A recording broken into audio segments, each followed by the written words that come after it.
माझा जन्म त्याच गरीब घराण्यामध्ये झाला, जे घराणं गरीब होतं पण विचाराची श्रीमंती फार मोठी होती त्या घरामध्ये। आणि त्या एका एका विचाराचे, एका एका संस्काराची, एका एका प्रत्येक गोष्टीचे संस्कार माझ्यावरती होत गेले। समाजामध्ये दबदबा होता माझ्या घराचा, समाजामध्ये फार मोठा मान होता। माझे आजोबा वडील चालले तर 4 लोक त्यांना पाहून रामराम घालत होते आणि अजूनही घालतात। भांडणं लागले आणि आजोबा जर गावातून जाऊ लागले तर शहाणा माणूस आले म्हणून भांडणं सुद्धा मिटत होते। अशा घराण्यात माझा जन्म झाला। जरी पैशाने माझ्या घरामध्ये श्रीमंती नव्हती तरी विचाराची आणि रुबाबाची श्रीमंती ज्या घरात होती अशा घरात माझा जन्म झाला। भाऊ मोठा असेल तर भावाचे कपडे बहिणीला घातले जायचे आणि बहीण मोठी असेल ना तर कधी कधी बहिणीचे झगे सुद्धा त्या पोरांना घातलेले मी पाहिले गडे। मी एकमेकाचे कपडे घातलेले, तुम्ही एका अंथरुणात झोपलेले, एक गोदडी पांघरलेली, अरे एका ताटात जेवलेली, उष्ट पाणी एकमेकांचं पिलेले। जर भाऊ मोठा असेल आणि पोरगी जर बहीण जर नंतर शाळेत जाऊ लागली ना तर भावाचं जुनं दप्तर बहिणीला असायचं, भावाची पुस्तकं नंतर बहिणीला असायची। चॉकलेट जर कोणी भावाला दिलं ना, बहिणीला जर चॉकलेट दिलं, भाऊ जर छोटा असेल ना, चॉकलेट जर दिलं तिला, ती तसंच दप्तरामध्ये ठेवायची आणि घरी आल्यानंतर ओढणीने त्याचे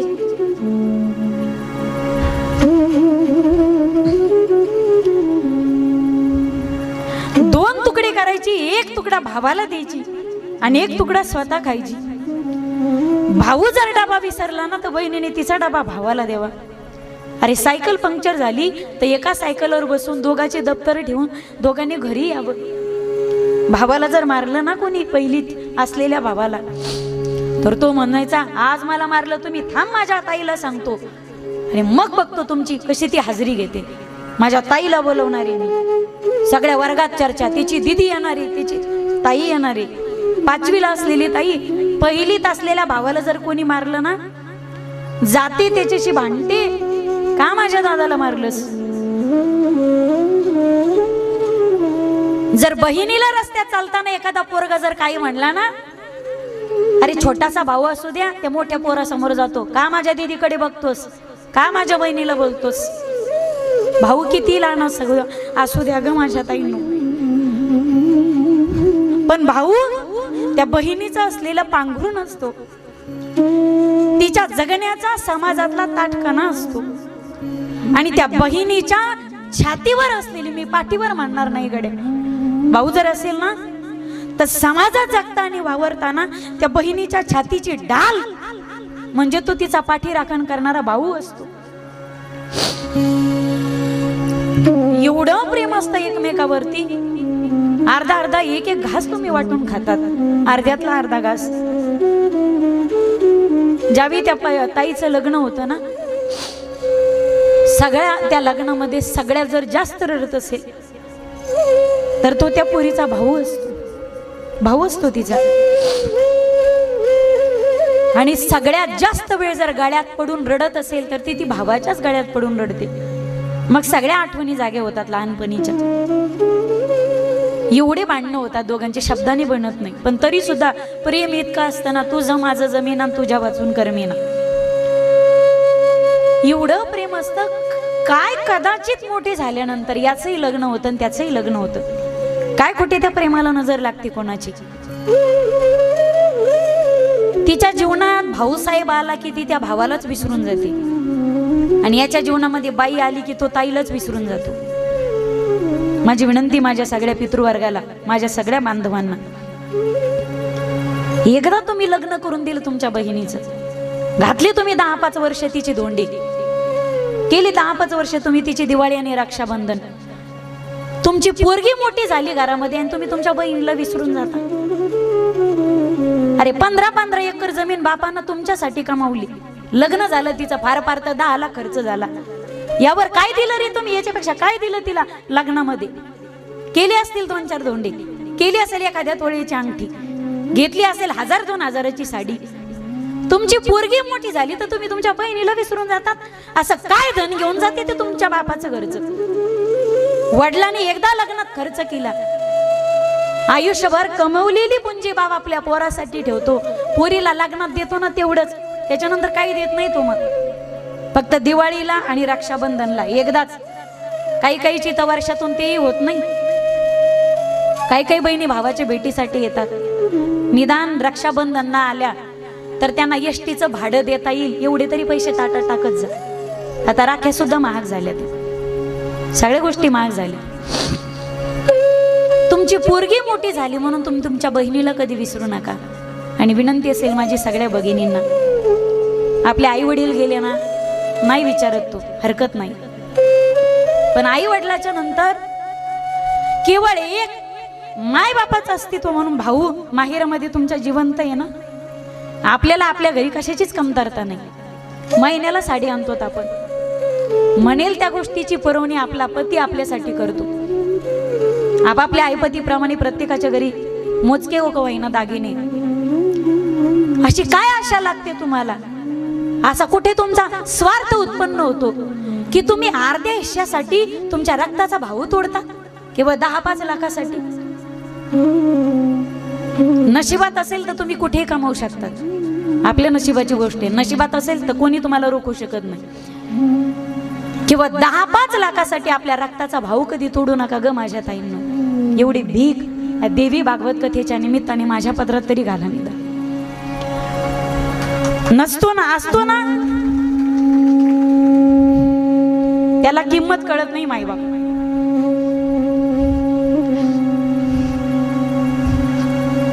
ज्याला नाही ना त्याला फार मोठी किंमत असते. शेवटी सख्ख ते सख्खच असतं. असा एकही सण नाही की उणीव वाटत नाही खरंच आपल्याला भाऊ नाही म्हणून.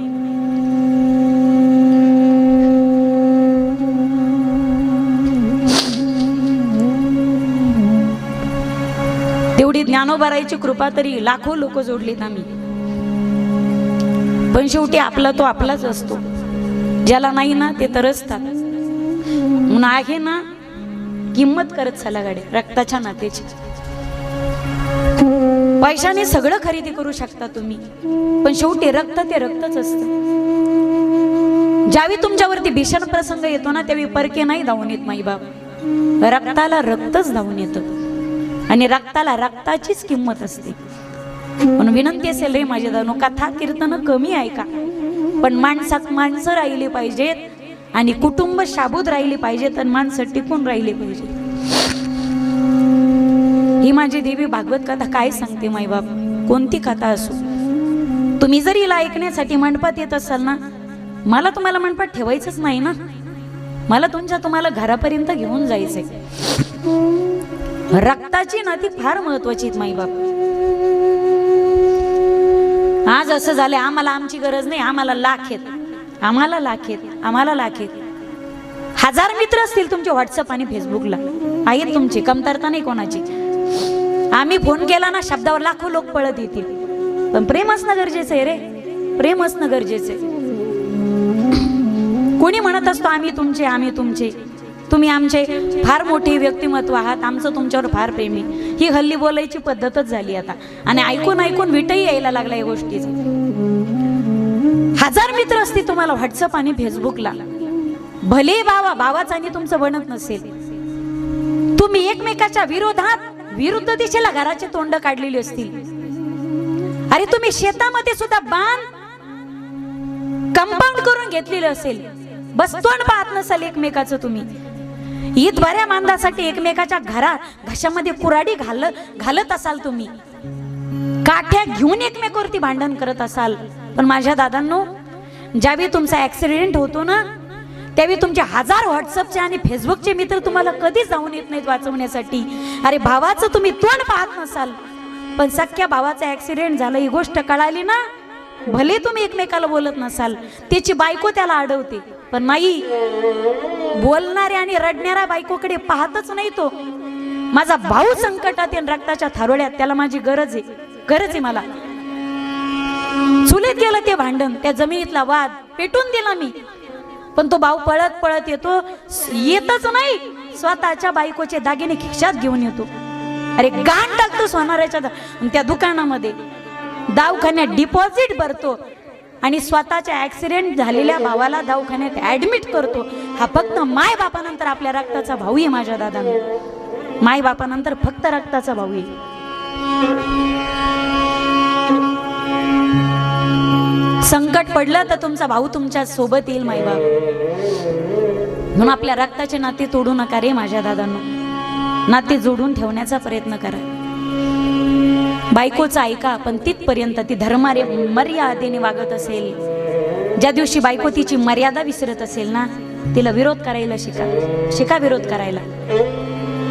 आणि एकदा जर विरोध केला तर नाते कधी तुटणार नाही. पण तुमचं नेमकं होतं असं ना, त्याला कारणीभूत बऱ्याचदा आम्हीच असतो.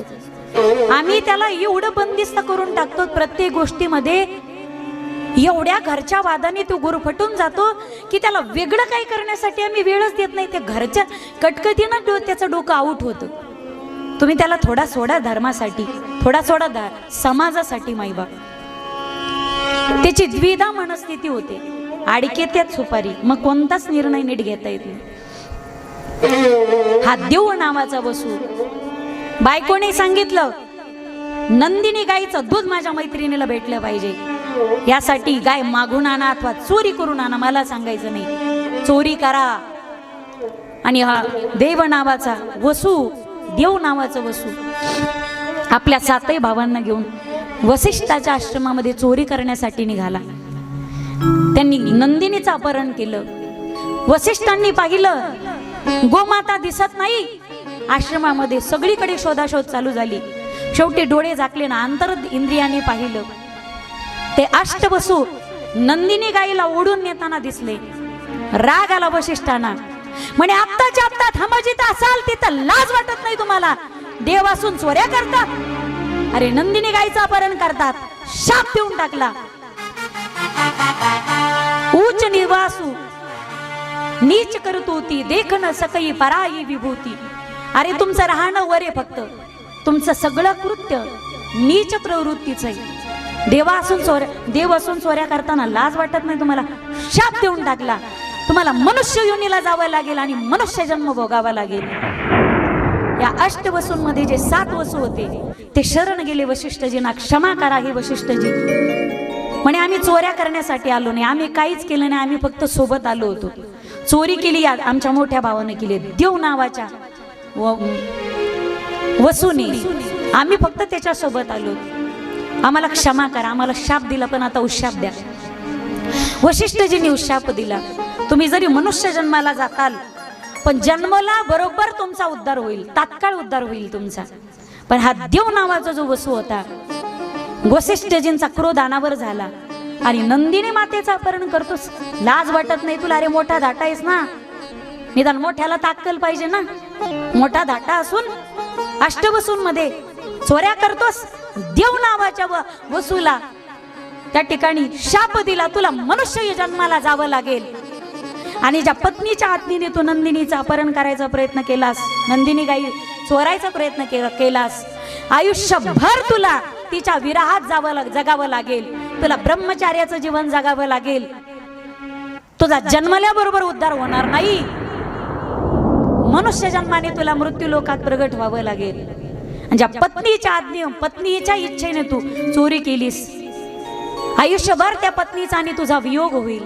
म्हणून तोच देव नावाचा वसू, देवव्रत म्हणजे भीष्माचार्यांच्या स्वरूपाने मृत्यू लोकामध्ये गंगा मातेच्या पोटी अवतरित झाला. म्हणून 7 वसूंचा जन्मल्याबरोबर उद्धार झाला. वशिष्ठजींचा उशाप. पण हा देव नावाचा वसू ऋषीचा शाप होता. तुला ब्रह्मचार्याचं जीवन जगावं लागेल, लग्न करता येणार नाही, पत्नीचा आणि तुझा वियोग होईल. तो देव नावाचा वसू म्हणजे देवव्रत. गंगा मातेने पुत्र शंतनूच्या हातात दिला आणि गंगेच्या प्रवाहित ती सामील झाली. आता इथून कथा प्रारंभ झाली होती. पण शंतनू महाराज म्हटले, अगं बाई छोटंसं बाळ आहे, याला मी कसं सांभाळायचं? त्यावेळी गंगा माता म्हणे मी याला सोबत घेऊन जाते. आणि तो युवा अवस्थेत आला, कुमार झाला, त्यावेळी मी तुम्हाला तुमचा पुत्र अर्पित करून देईल. गंगा मातेने देवव्रताला म्हणजे भीष्माचार्याला आपल्या सोबत नेलं, लहानाचं मोठं केलं. काय झालं, एक दिवस गंगेच्या काठावरती असे शंतनू महाराज फिरत असताना एक युवावस्थेतला तरुण अत्यंत तेजपुंज धनुष्यातून बाण सोडत होता. त्याने बाण सोडून गंगेमध्ये बाण मारावा, गंगेचा प्रवाह खंडित केला आणि गंगेमध्ये बाणाचा एक बंधाराच तयार झाला. कोण आहे हा दैदिप्यमान बालक? क्षात्र तेज काही विलक्षण दिसतंय. शंतनू महाराज त्याच्याजवळ जाणार आणि विचारपूस करणार. एवढ्यामध्ये गंगेतून भगवती गंगा मैया प्रगट झाली. बोली गंगा मैया की